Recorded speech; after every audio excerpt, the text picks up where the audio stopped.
Assalamualaikum warahmatullahi wabarakatuh. Perkenalkan, nama saya Septiana Zulzia Rafisya dengan NIM E1A024046. Jadi pada kesempatan kali ini saya akan mempresentasikan makalah dengan judul Analisis Yuridis Putusan PT UN terhadap perbuatan melawan hukum oleh badan dan atau pejabat pemerintahan dalam penanganan laporan pelanggaran pemilu dengan studi kasus Putusan nomor 14-G-TF-2025-PT UN Palembang. Jadi makalah ini dibuat untuk menganalisis bagaimana peradilan tata usaha negara menilai dugaan perbuatan melawan hukum oleh pejabat pemerintahan terkait penanganan laporan pelanggaran pemilu oleh Bawaslu. Nah, melalui putusan ini kita jadi bisa melihat bagaimana perkembangan hukum administrasi negara terutama setelah adanya perluasan objek sengketa PT UN yang tidak hanya berupa keputusan tertulis tetapi juga tindakan faktual dan bahkan kelalaian pejabat. Pertama, saya akan menjelaskan terkait latar belakang terlebih dahulu.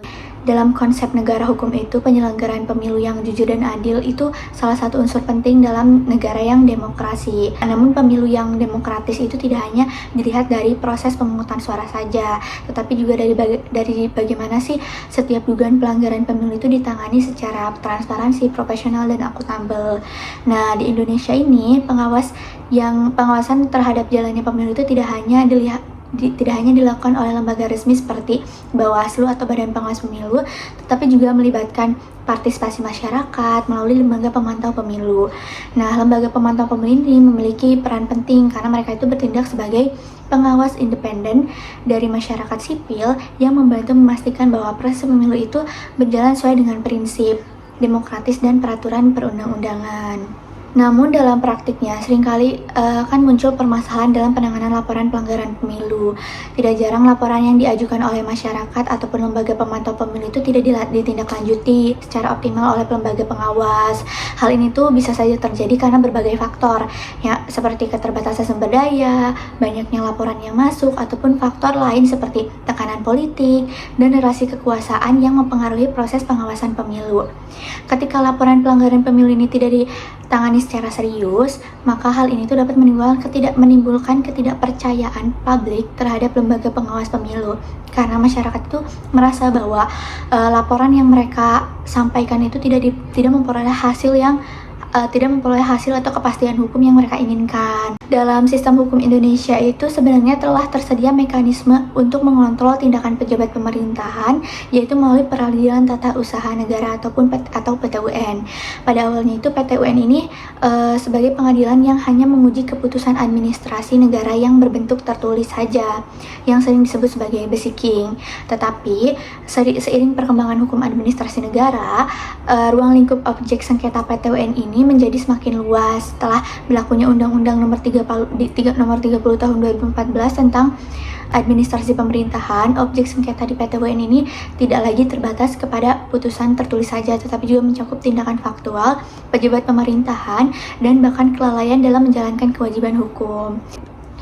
Nah, perluasan kewenangan PT UN ini kemudian dipertegas melalui Peraturan Mahkamah Agung Nomor 2 Tahun 2019 yang secara eksplisit itu menyatakan bahwa perkara perbuatan melawan hukum oleh badan atau pejabat pemerintahan dapat menjadi kewenangan PT UN. Artinya, apabila warga negara atau organisasi masyarakat yang merasa dirugikan akibat tindakan atau kelalaian pejabat pemerintahan, mereka itu dapat mengajukan gugatan ke PT UN. Putusan yang saya analisis ini menjadi contoh nyata bagaimana sih lembaga pemantau pemilu menggunakan jalur PT UN untuk menggugat dugaan kelalaian pejabat pengawas pemilu dan dalam menjalankan kewajibannya.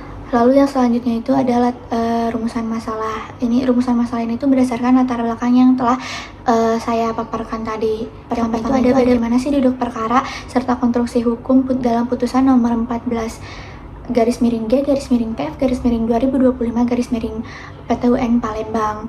Nah, yang kedua itu bagaimana analisis majelis hakim terhadap unsur-unsur perbuatan melawan hukum oleh pejabat pemerintahan. Yang ketiga, bagaimana penerapan asas-asas umum pemerintahan yang baik atau AUPB dalam menilai tindakan atau kelalaian Bawaslu dalam perkara ini. Dan yang terakhir atau yang keempat ini, bagaimana implikasi putusan terhadap perkembangan hukum administrasi negara serta kewenangan PT UN di Indonesia. Selanjutnya itu ada pihak-pihak yang terlibat dalam perkara ini. Selanjutnya kita masuk ke bagian duduk perkara. Jadi perkara ini tuh dimulai dari laporan yang diajukan oleh LPP Surak sebagai lembaga pemantau pemilu mengenai dugaan pelanggaran administrasi pemilihan kepala daerah yang bersifat terstruktur, sistematis, dan masif atau TSM. Namun menurut pihak penggugat, laporan tersebut itu tidak ditangani secara serius oleh Bawaslu Provinsi Sumatera Selatan. Penggugat menilai bahwa Bawaslu ini seharusnya menjalankan kewenangannya untuk menindaklanjuti laporan tersebut sesuai dengan ketentuan hukum yang berlaku. Dalam perkara ini, objek gugatan yang diajukan oleh penggugat itu bukan berupa keputusan tertulis, tapi melainkan tindakan faktual dan sikap tidak bertindak dari Bawaslu dalam menangani laporan tersebut. Penggugat berpendapat bahwa Bawaslu memiliki kewajiban hukum untuk melakukan beberapa langkah seperti menerima laporan, melakukan verifikasi, melakukan klarifikasi, serta mengambil keputusan terhadap dugaan pelanggaran pemilu. Namun menurut penggugat, langkah-langkah tersebut itu tidak dilakukan secara memadai oleh Bawaslu. Lalu kemudian itu ada analisis pertimbangan hakim. Dalam pertimbangannya itu majelis hakim pertama-tama memeriksa apakah PT UN ini memiliki kewenangan untuk mengadili perkara ini. Hal ini tuh penting karena objek sengketa dalam perkara ini tuh bukan berupa keputusan tertulis, melainkan tindakan faktual dan kelalaian pejabat. Dengan merujuk pada Undang-Undang Administrasi Pemerintahan dan Perma Nomor 2 Tahun 2019, Majelis Hakim menyatakan bahwa PT UN itu memang berwenang mengadili sengketa yang berkaitan dengan tindakan faktual maupun kelalaian pejabat pemerintahan. Nah, selanjutnya itu Majelis Hakim juga menilai apakah penggugat ini memiliki legal standing atau kedudukan hukum untuk mengajukan gugatan, karena penggugat itu merupakan lembaga pemantau pemilu yang telah terakreditasi, maka mereka dianggap memiliki kepentingan langsung terhadap integritas proses pemilu. Dengan demikian, majelis hakim itu menilai bahwa penggugat itu memiliki hak untuk menggugat tindakan atau kelalaian Bawaslu melalui PT UN. Pada bagian pokok perkara tadi itu majelis hakim menilai apakah Bawaslu itu memiliki kewajiban hukum untuk menindaklanjuti laporan pelanggaran TSM. Dasar hukum yang digunakan antara lain ada Undang-Undang nomor 7 tahun 2017 tentang pemilu serta Peraturan Bawaslu nomor 9 tahun 2020.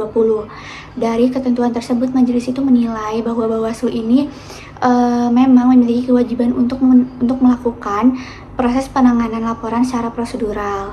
Nah, dalam menilai adanya perbuatan melawan hukum oleh pemerintah, majelis hakim menggunakan konsep OOD. Dalam konsep ini terdapat beberapa unsur yang harus dipenuhi, yaitu adanya perbuatan atau kelalaian dari pejabat pemerintahan, lalu perbuatan tersebut itu bertentangan dengan hukum atau kewajiban hukum, lalu adanya kerugian yang dialami oleh pihak penggugat, dan adanya hubungan sebab akibat antara penggugat tersebut dengan kerugian yang terjadi. Selain melihat peraturan perundang-undangan, majelis hakim juga menilai tindakan Bawaslu ini tuh berdasarkan asas-asas umum pemerintahan yang baik atau APUPB. Beberapa asas yang digunakan dalam perkara ini itu antara lain asas kepastian hukum, asas kecermatan, keterbukaan, dan asas akuntabilitas.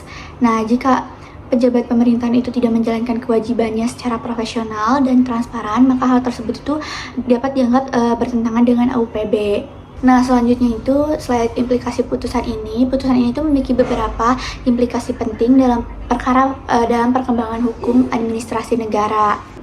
Selanjutnya itu ada pada slide implikasi putusan ini, saya akan menjelaskan kalau misalnya putusan ini tuh memiliki beberapa implikasi penting dalam perkembangan hukum administrasi negara. Pertama itu, putusan ini menunjukkan bahwa PT UN tidak hanya menguji keputusan administrasi tertulis saja, tetapi juga tindakan faktual dan kelalaian pejabat.